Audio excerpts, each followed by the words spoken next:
Good morning, Dixie Heights. It's Mrs. Hoffman from the Counseling Department, and today we're going to be completing our second suicide prevention and awareness training of the school year. Now, I know we already did this back in September, and I know that a lot of this information is going to seem repetitive to you. The state of Kentucky requires that all public high schools complete this training twice a year. Now, it's important that we follow the law, but we're actually doing this for a more important reason. We're doing this because suicide is the second leading cause of death in America among students your age. We're doing this because roughly 3,700 students your age attempt suicide every day. Now, this video is roughly 25 minutes long. That means that by the time this video ends, 64 students will have attempted suicide. We're also doing this because we need to become as familiar as we can with the signs of suicide. 4 out of 5 people that attempt suicide showed the signs of suicide and also talked about it beforehand. We need to understand the warning signs of suicide so we know what to do in the event we or somebody else needs help. Having conversations about mental health and suicide can be uncomfortable. It can bring up a lot of feelings in us.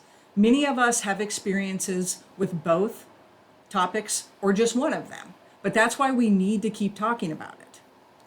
Unfortunately, in the United States, there's a stigma that surrounds mental illness. Many times, people with mental illness can be seen as fragile or weak, but this could not be farther from the truth. Mental illness is not a weakness. Mental health is the exact same as physical health.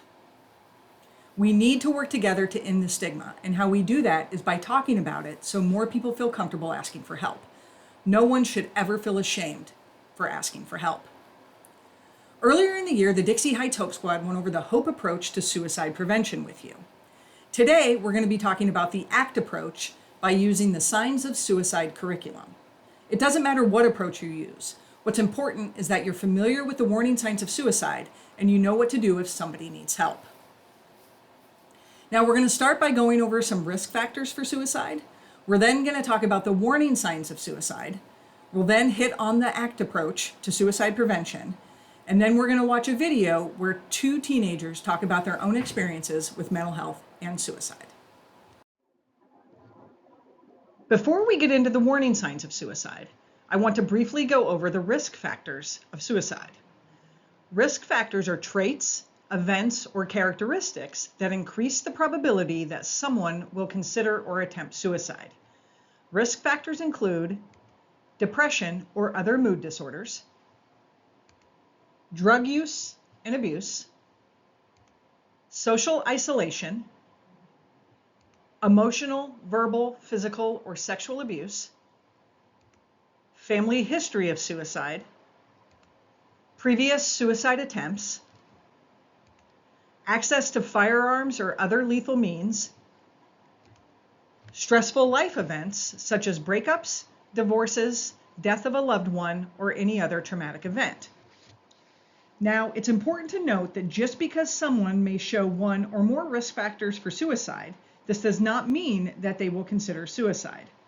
People can experience stressful life events and never even consider suicide.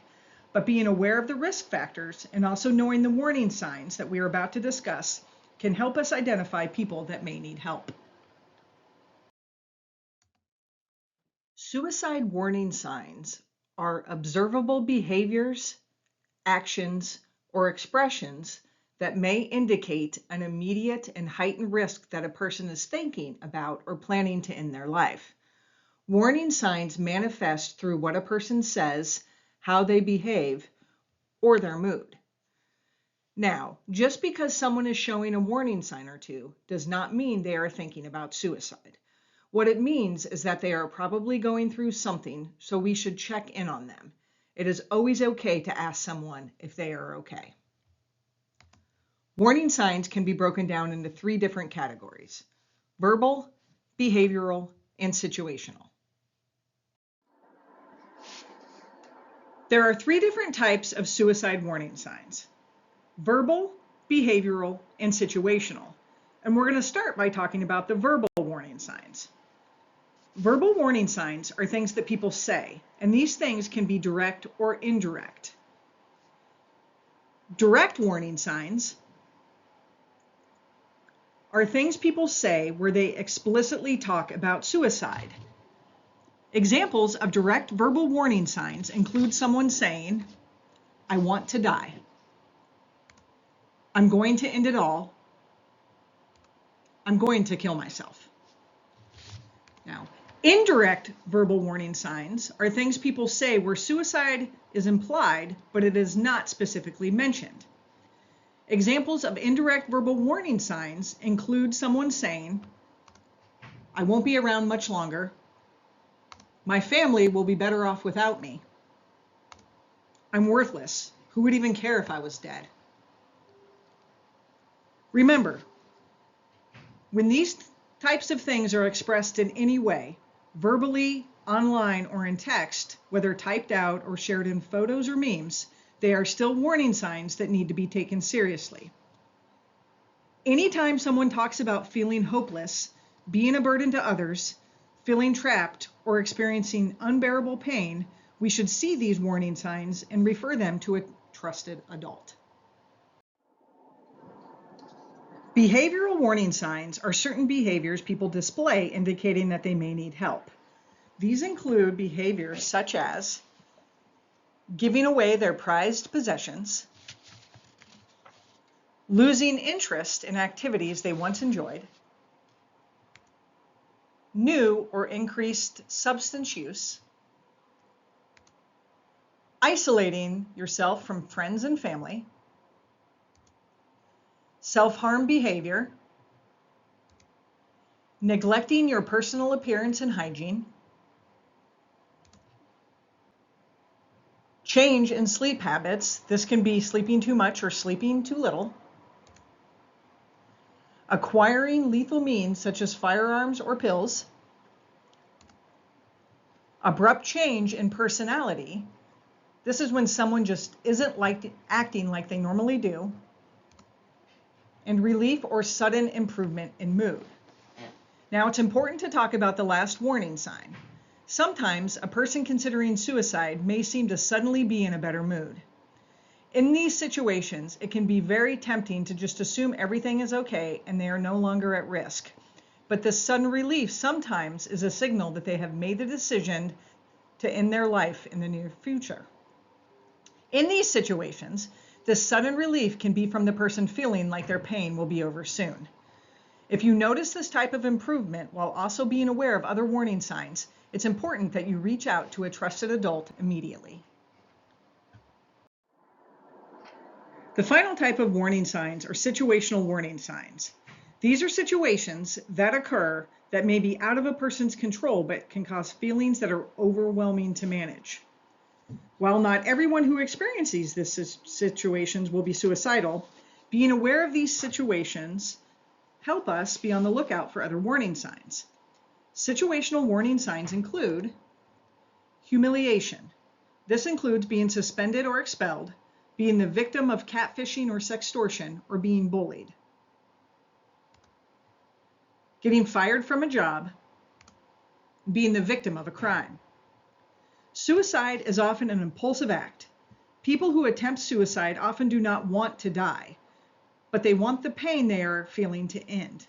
When situations cause pain or humiliation, suicide might be seen as an option. So be aware that in these circumstances, these are warning signs that we must pay attention to. The ACT approach to suicide prevention stands for acknowledge, care, and tell.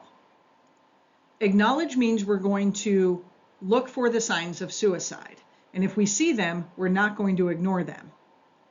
Care means we're going to tell the person we're worried about that we care about them.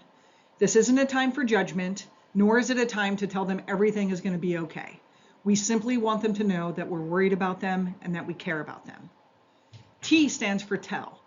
This is where you need to get a trusted adult involved. You want to get that student to go talk to a trusted adult, but if they don't want to do that, that's when you have to go to a trusted adult and tell them that you're concerned about somebody. Now we're going to watch a video where Ellie and Connor talk about their experiences with mental health and suicide. As we're watching the video, I want you all to kind of point out the warning signs And I also want you to watch for how ACT is implemented by their friends and family members.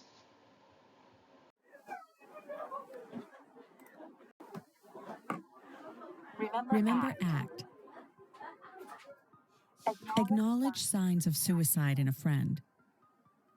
I remember from a very young age always being very insecure and always not liking how I looked. Every little thing that people could pick apart about me is what they would do, and it really, really got to me. I was bullied really bad, and because of that, I felt so worthless. I felt like nobody loved me. I didn't care about my hygiene. I didn't care about what I was wearing. I literally just didn't care. When I'm depressed, I physically cannot get out of bed, and I feel sick to my stomach. I started to hurt myself when I was around 12 years old, and it became a really big struggle of mine. I felt like because I hated myself so much, I felt like I needed to punish myself because I didn't feel like I was worthy, and I didn't feel like I was deserving of having a body with no scars on it. So I put myself in situations that I was not comfortable with, but I did it because I felt like I needed to feel wanted by at least one person. Some warning signs that I saw early on was that she didn't really have a plan for the future. She started becoming very angry. She would, every time we tried to talk to her, she would just close the door, bang the door. She became a little bit more withdrawn and into herself and hiding in her room. You know, she would just tell me things like she didn't want to live or like she didn't want to be here.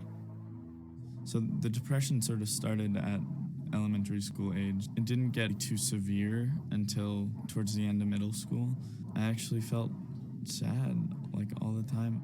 I've just felt drained of, like, all positive emotion. I wouldn't do schoolwork. I didn't really want to talk to anybody. Every time I got home, I sort of just, like, laid down and just accepted nothingness.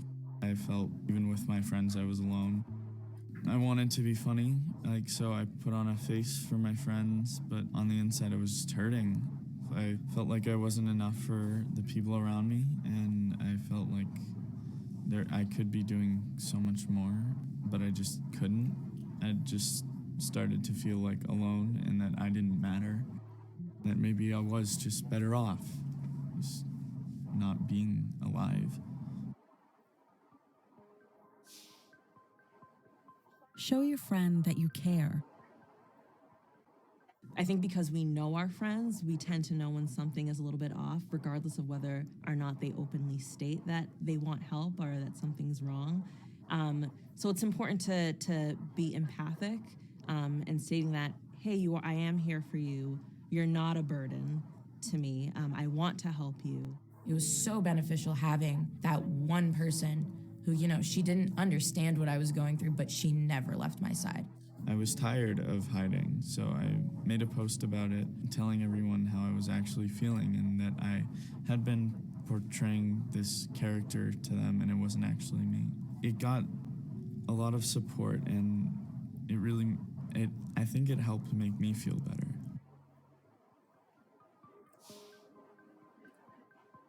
Tell a trusted adult. A lot of people worry that if they go tell an adult on their friend, that their friend's going to be really mad at them.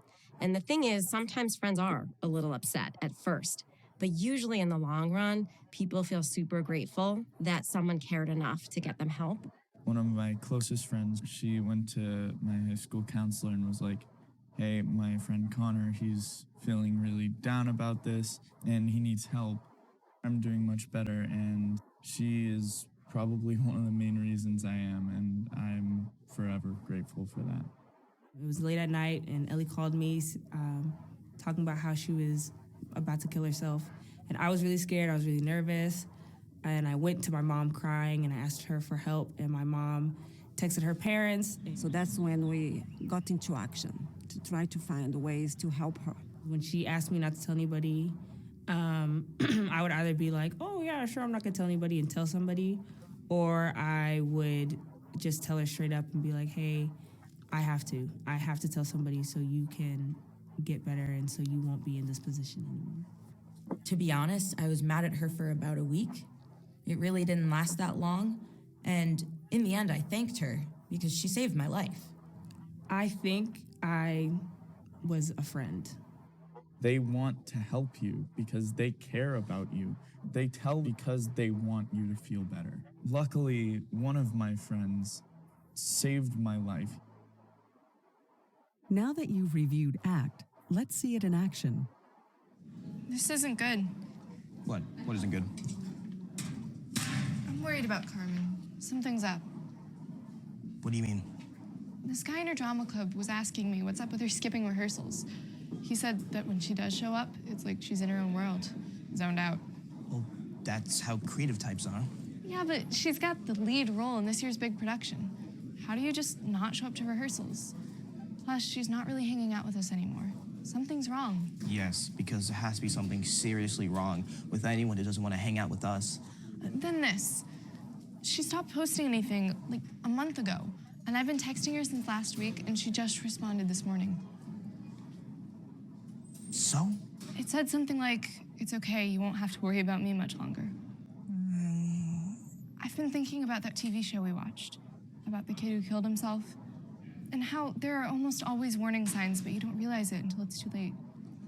Okay, if she had actually said something about, killing herself, then I'd be just as worried as you. But at this point, you're kind of just jumping to conclusions. You think? Yeah, maybe she just doesn't want you to worry. She's probably talking to other people, or she's just tired of high school plays. You should think twice before reporting her to the counselor. You think I'm overreacting? Yes, you are. I don't know, maybe you're right. I'll check in with her later and see how she's doing. And I'll leave Mr. Matthews out of it for now.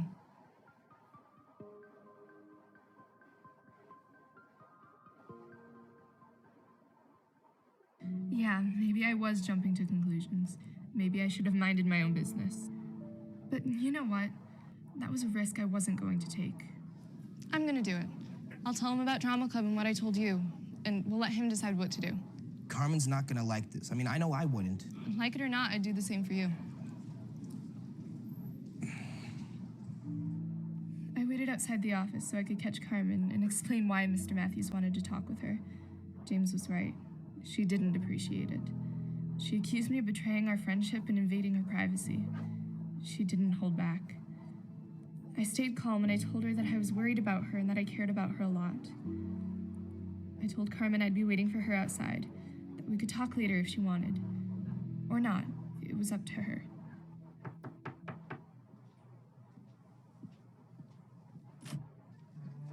Hey, Carmen, come on in.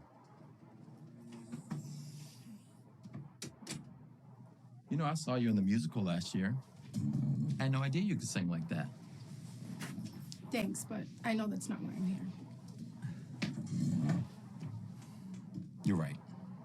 I guess a couple of your friends are worried about you. Angelina told me. Why do you think she's concerned? I don't know. She said something about how I was skipping rehearsals and not answering her texts, not hanging out with her as much, things like that. Well, things like that are often signs that you're struggling with something you might need help with. All kinds of students need help for all sorts of reasons. That's why I'm here. Carmen, Angelina also mentioned a text that really had her concerned. Yeah, I know. When you're ready, I want to talk more about that. I'm here to help. You're not alone. So, can we talk? In movies, depression, they make it seem like, your world is black and white all the time. And that's not true at all. Depression will always be something that I have, but it's definitely, the color has started to come back. I am in a good place now, and I'm really happy that I can be myself and be who I want to be.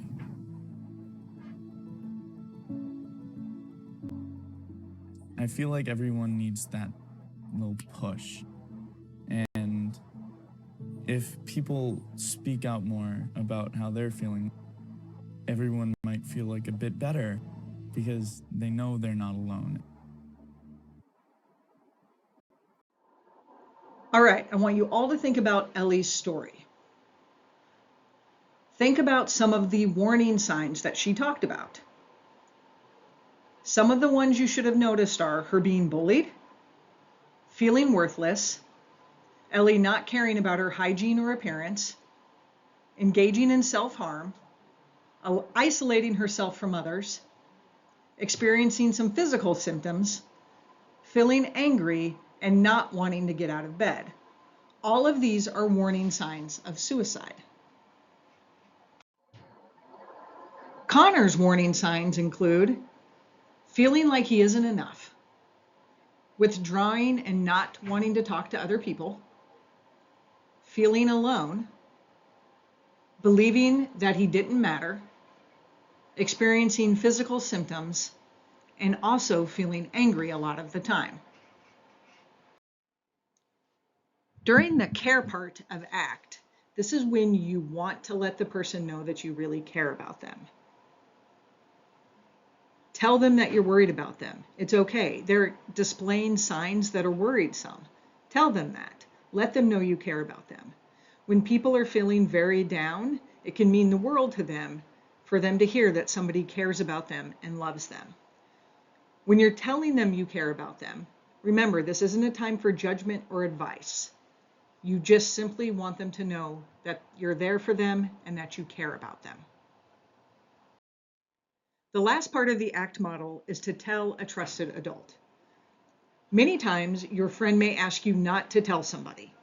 Remember though, if they are displaying worrisome signs, it is your responsibility to share your concerns with a trusted adult. A trusted adult can be any adult that you trust. When you're at school, please reach out to a counselor, teacher, principal, or coach, or any other adult in the building when you have concerns about somebody. Outside of school, it can be any other trusted adult that you have in your life. Now, just like with Ellie's story, it is possible that your friend will be mad at you. Remember what Ellie said though. She was initially mad, but then moved on because she realized that Michaela told somebody because she cared about her.